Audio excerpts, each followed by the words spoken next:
Hey guys, how's it going?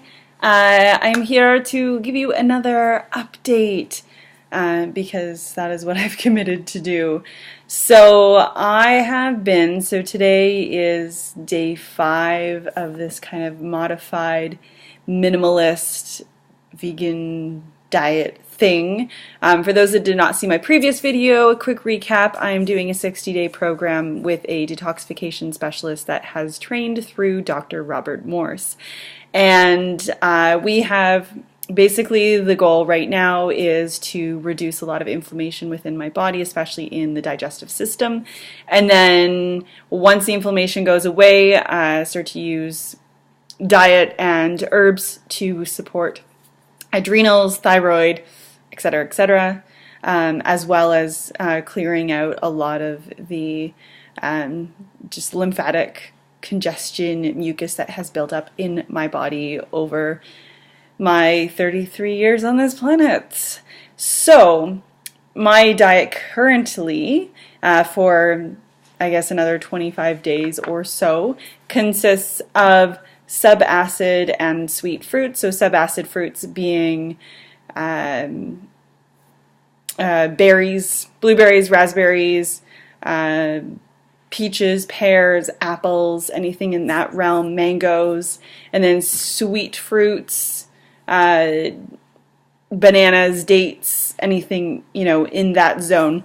So no melons, no citrus, none of that. I'm here in very snowy Ontario, Canada right now, and it's just not accessible to get a reliable source of a lot of those more tropical things. But I am relying on bananas because when I posted my last video, I was really struggling to get enough calories in. Now I feel a lot more balanced than I did. Last I saw you, I was kind of in my first 48 hours. And with no bananas and no dates, and fruit part, I didn't finish the diet. Celery and sweet lettuces, so romaine or Boston butter lettuce, that type of thing. And then carrots, sweet potato, and squash as kind of a rotation as a cooked dinner meal. And for seasonings, herbs, anything that comes from a green. So no spices, no salt, no pepper, no garlic, no onion, none of that stuff. So I'm still kind of in the learning process. But anyway, last time I was here, I was experiencing intake of extremely low calories. Like my first day on Monday, at the end, I was at 850 calories. And that was even with, I haven't done any day 100%. There are 3 things that I've had that have been off plan. I have been using wildwood garlic aioli, which is kind of like a veganese, as a little tiny bit of a condiment on my cooked meal at night. I one day ate like an entire package of sun-dried tomatoes because I figured it was the lesser evil of the options I had kicking around. And last night I ate a whole package of plain unsalted rice crackers. I don't feel like any of those things have really held me back yet, but I still want to give this a fair trial, and so I'm giving myself until the end of this weekend to, have those little condiment things, but the bulk of my diet is on point. And so I feel like I'm making a smooth transition, and every day is getting a little bit easier. I'm going to play around with trying to figure out a soup recipe this weekend.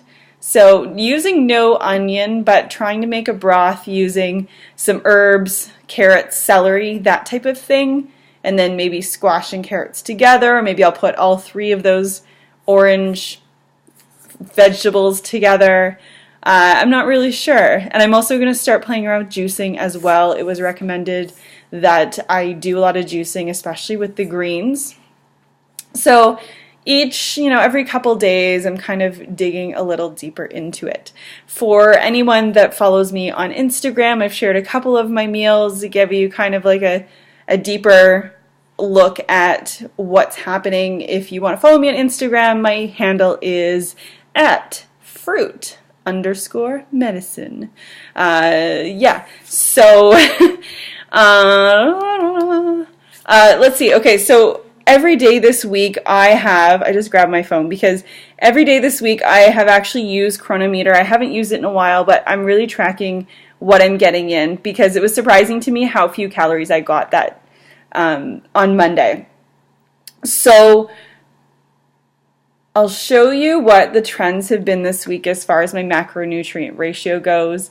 If you're totally unfamiliar to high carb vegan or 80-10-10, we basically try to follow a high carbohydrate ratio, less than 10% of calories from protein, and the fat ratio kind of ranges. Some people stay at 5%, some people go 20% of their calories from fat. I find I just feel better with less at this point in time. So this is what's happening this week. So you can see kind of the bar graph of where I started this week and how low it was. And so I've kind of slowly creeping up. Yesterday was the first day I hit 2,000 calories this week. That being said, I am a small female. I am barely over 5 feet tall. I'm 5 feet 3 inches, and currently I weigh 129 pounds for those that kind of want an idea of where I stand. So I think that, in the past I've gone to as much as 3,000 calories, and mentally I felt awesome. But it also made me go up in weight. I'm not an athlete. I am not that active that I need that kind of nutrient intake. So I feel like being around the 2,000 calorie, maybe 1,800 to 2,000 calorie range is good for my body, and maybe in the future it'll go higher. But right now, that 800 really concerned me because I don't want to do that. So yes, succeeding on this lifestyle, I am learning that I can't find any recipes, so it's forcing me to get super creative. Dates and bananas are a staple. I had 5 bananas today. I had 22 deglutignure dates. Celery and dates. If anybody's done the whole celery peanut butter raisins thing, like ants on a log, that was my bedtime snack for years. I just loved it so much. First it was with freaky regular Kraft peanut butter or Skippy, and then it transitioned to regular natural peanut butter and then almond butter. Well, I find that with the dates, because they have that kind of gooey spreadable texture, that you can take the dates, and I'm using the deglutignure, so they have a different taste. The medjool are a little too sweet for me, but you can almost eat them and they kind of give you that sensation. And celery has a really naturally high content of sodium, so you get that sweet and salty, which is a really nice balance, especially if you're someone like me that deals with a lot of food cravings, especially salt. Salt is something I crave a lot, so I'm trying to get more and more celery into me every day, because then maybe if the natural sodium goes up, then at least the cravings will not be as crazy. Yeah, so that is what's happening so far. I'm still experiencing some bloating, but it's not awful. I think the biggest thing that I've noticed in the last week is that my body doesn't feel heavy, even when there's I get a lot of bloating and inflammation in my stomach, but I don't feel that heaviness. When you sit down and go for a buffet meal and you squeeze in that 4th plate of food or that 10th plate of food, and you're just afterwards, you're oh, why did I do that? If I swallowed one more bite of food, it'd be stacked up to the top of my throat.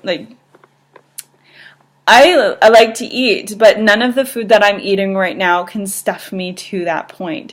And I think this is a really good break for my body, because I love to eat and I love to overeat. And maybe that's part of the reason there was so much inflammation. So anyway, thank you for hanging out for another long video. I tend to just get super chatty once these videos get started. So if you're enjoying these, please let me know, comment down below. The iridology video is on its way. I'm going to try to pop that out. Maybe on Sunday I'm going to have some time. Tomorrow, I'm so excited. Tomorrow I am going to a conference talk thing, and I'm going to go see Tony Robbins, which I've been wanting to do for a very long time. So I'm going to go do a 3-hour seminar with Tony Robbins, which is super exciting, and I can't wait to share that with you all. But I will end this video now at 10 minutes and 37 seconds. I hope you guys are having an awesome day. Have a fantastic weekend, and I'll see you so soon. Bye.